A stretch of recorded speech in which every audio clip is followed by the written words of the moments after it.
Hello students. इस lecture में हम पढ़ रहे हैं टॉपिक नॉमेनक्लेचर। हमने अपने पुराने लेक्चर में जो भी नया स्पेसिमेन डिस्कवर हुआ था उसको कैटेगरी में प्लेस करने का मेथड हमने पढ़ा था, जिसे हमने बोला क्लासिफिकेशन एंड टैक्सोनॉमी कैटेगरीज। अब हम क्या कर रहे हैं, जब वो मेथड हमने पढ़ लिया है, अब हम क्या करेंगे कि एक मेथड देखेंगे कि अब उस नए स्पेसिमेन को हम कैसे नाम देंगे। तो उस टॉपिक को हम कह रहे हैं नॉमेनक्लेचर। तो नॉमेनक्लेचर का मतलब है providing providing a specific name to specimen. अब specimen can be plant और animal, कुछ भी हो सकता है, लिविंग और डेड। तो उसको नाम प्रोवाइड करने को हम नॉमेनक्लेचर कह रहे हैं। अब हमने ये समझना है कि जो नाम है, जो करेक्ट नेम है, करेक्ट नेम जो है वो दो तरीके से हो सकता है। वो हो सकता है कि हम एक लोकल नेम दे दें, और एक मेथड है जिसके थ्रू हम देंगे, और उसे हम बोलेंगे साइंटिफिक नेम। ओके। तो हमने ये समझना है कि जो लोकल नेम हमारे पास है, लोकल नेम जो है, उस लोकल नेम की कुछ ड्रॉबैक होती है हमारे पास। पहला, लोकल नेम जो होता है वो चेंज होता है with area. Change with area, जैसे जैसे एरिया बदलेगा लोकल नेम चेंज हो जाएगा। दूसरा, लोकल नेम जो है वो चेंज होता है लैंग्वेज के साथ। तो चेंज विद लैंग्वेज, तो वर्नाकुलर लैंग्वेज के साथ वो चेंज हो जाता है। तो लोकल नेम को हम इसलिए वर्नाकुलर नेम भी बोल रहे होते हैं।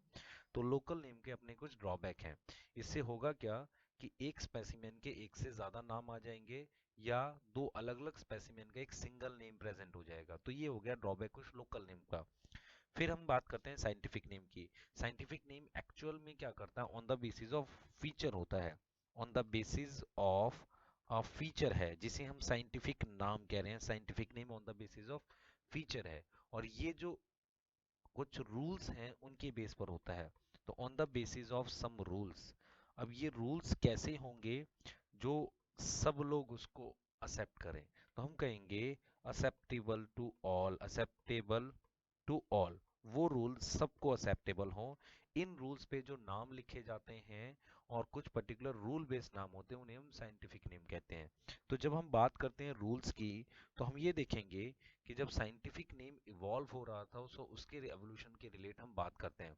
तो हम ये देख रहे हैं कि अराउंड हमारे पास जो एक अराउंड 1751 में लीनियस ने क्या किया था, एक रूल्स पब्लिश किए थे related to binomial nomenclature.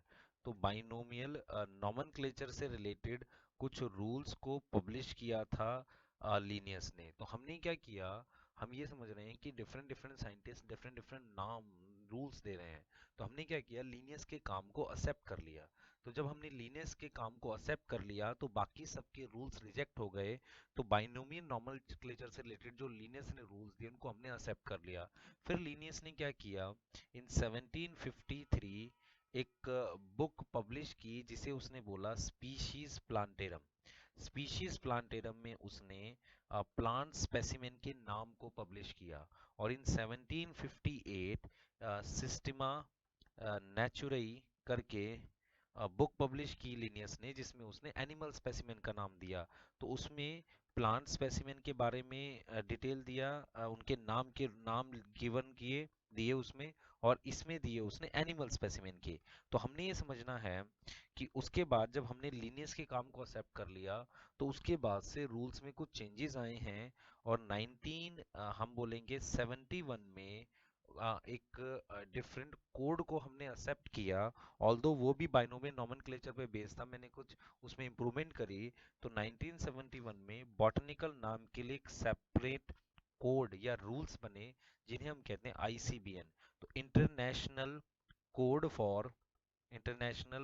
For botanical nomenclature. तो बॉटेनिकल नॉमेनक्लेचर से रिलेटेड जो नाम थे वो हमारे पास आ गए किसमें, आईसीबीएन में। ओके। आफ्टर दैट आईसीबीएन हमने 1974 में आईसीजेडएन को एक्सेप्ट किया, that is for zoological nomenclature. Then we have ICBACN, bacterial nomenclature. और हम बोल सकते हैं इंटरनेशनल रूल्स, या हम बोल सकते हैं international code for nomenclature of cultivated plant. तो हमने कल्टीवेटेड प्लांट के लिए एक अलग रूल्स बनाए हैं, कोड बनाए हैं, ताकि उनकी हम सिग्निफिकेंस शो कर सकें या उनमें हम क्या कर सकें, वैरायटीज को भी एक नाम दे सकें। और फिर हमने दिया international code for viral nomenclature. तो हमारे पास ये डिफरेंट कोड्स हैं ताकि हम डिफरेंट रूल्स फॉलो कर सकें प्लांट और एनिमल स्पेसिमेन के लिए। तो हमने ये देखा कि हमने जो बाइनोमियल नोमेनक्लेचर अप्लाई किया हुआ है उनके कुछ बेसिक रूल्स हैं। तो मैं उन रूल्स को डिस्कस कर रहा हूँ। तो रूल्स फॉर बाइनोमियल नोमेनक्लेचर, जिसमें हम ये समझते हैं कि हर एक नाम जो है उसके दो पार्ट होंगे। तो एवरी साइंटिफिक नेम के दो पार्ट हैं। एक है हमारे पास जीनस। ओके, पहला पार्ट है जीनस और दूसरा पार्ट है जिसे हम कहेंगे स्पेसिफिक एपिथेट। आपने समझना है, दूसरे पार्ट को हम स्पेसिफिक एपिथेट कह रहे हैं। आपने ये देखना है कि जो जीनस है वो कैपिटल लेटर में होगा और कुछ एक्सेप्शन के साथ स्पेसिफिक एपिथेट जो होगा वो हमारे पास होगा किसमें, स्मॉल लेटर में स्टार्ट होगा। मतलब जीनस जो है वो कैपिटल लेटर से स्टार्ट होता है और स्पेसिफिक एपिथेट जो है वो स्टार्ट होता है हमारे पास स्मॉल लेटर से। तो ये आपने एक चीज याद रखनी है। दूसरा आपने समझना है कि साइंटिफिक नेम जो है वो गिवन है, गिवन इन लैटिन, मतलब वो लैटिन लैंग्वेज में है और वो प्रिंट होते हैं इटैलिक्स में। अब प्रिंट होते हैं इटैलिक्स में ताकि ये पता सके कर सकें कि उनका लैटिन ओरिजिन है। तो लैटिन ओरिजिन को बताने के लिए उनको इटैलिक्स में प्रिंट किया जाता है।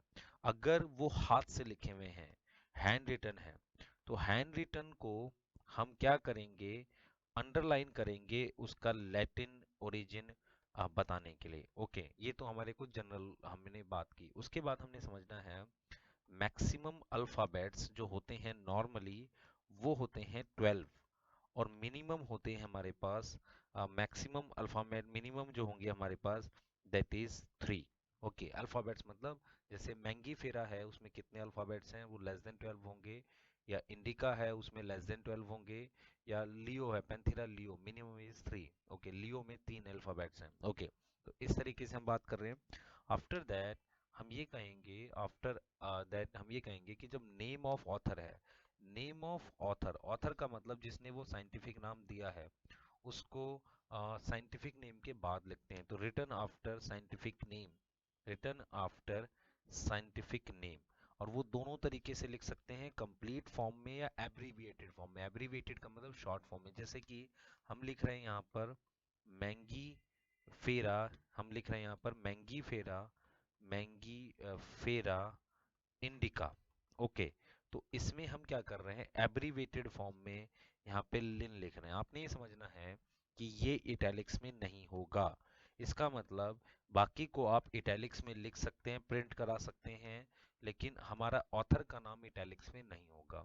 उसके अलावा हमने ये देखना है कि अगर कोई नाम में करेक्शन होती है तो हमने ये समझना है कि हम जैसे कोई भी नाम है, जैसे एल्बीजिया लैबक करके एक नाम है जिसमें करेक्शन हुई है, तो हमने ये देखना है कि हमें वो ऑथर लिखा जिसने उसके नाम को करेक्ट किया, फॉलोड बाय वो ऑथर जिसने उस नाम को ओरिजिनली दिया। ओके, ये चीज हमें ध्यान रखनी है। तो ये कुछ रूल्स हैं बाइनोमियल नोमेनक्लेचर को लेके जिसको हमने ध्यान रखना है। आफ्टर दैट अगर मैं नाम में कुछ एग्जांपल्स आपको बता रहा हूँ, जैसे कि हम बात करते हैं इस तरीके से जिसमें जीनस और स्पीशीज सेम होता है, ऐसे नाम को हम कहते हैं टॉटोनिम। और ये टॉटोनिम का मतलब जीनस और स्पीशीज सेम वर्ड है। तो इसमें क्या होता है कि टॉटोनिम जो है वो सिर्फ एनिमल के लिए वैलिड है, प्लांट के लिए वैलिड नहीं है। ओके, उसके बाद जैसे हमने यहाँ पे नाजा नाजा या गोरिल्ला गोरिल्ला, ये रिपीट हो रहा है, ऐसे ऐसा भी हो सकता है। जैसे मैं लिख रहा हूँ होमोसेपियंस सेपियंस, होमोसेपियंस सेपियंस, तो इसे हम कहते हैं ऑटोनिम्स, जो जिसमें स्पीशीज और सब स्पीशीज रिपीट होती है, इसको हम इसको हम कहते हैं ऑटोनिम।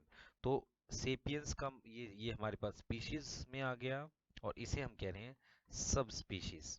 ओके, तो इसे ऐसे नाम को हम कहते हैं ऑटोनिम जिसमें स्पीशीज और सब स्पीशीज रिपीट होती है। जैसे अगर हम लिखते हैं यहाँ पर अकेसिया निलोटिका, निलोटिका, अब यहाँ पर हम इसको सब स्पीशीज नहीं बोलेंगे, ये जो है ये वैरायटी है, तो प्लांट के केस में हम वैरायटी वर्ड यूज करेंगे, एनिमल के केस में सब स्पीशीज। पर ये दोनों जो दे रखे हैं हमने, ये दोनों एक ऑटोनिम है। तो ये हमने बताया कि नाम लिखने के कुछ जो बाइनोमियल नोमेनक्लेचर उसके कैसे रूल्स थे। आपने क्या करना है, इन रूल्स में लैटिन वाली बात पे ज्यादा ध्यान रखना है।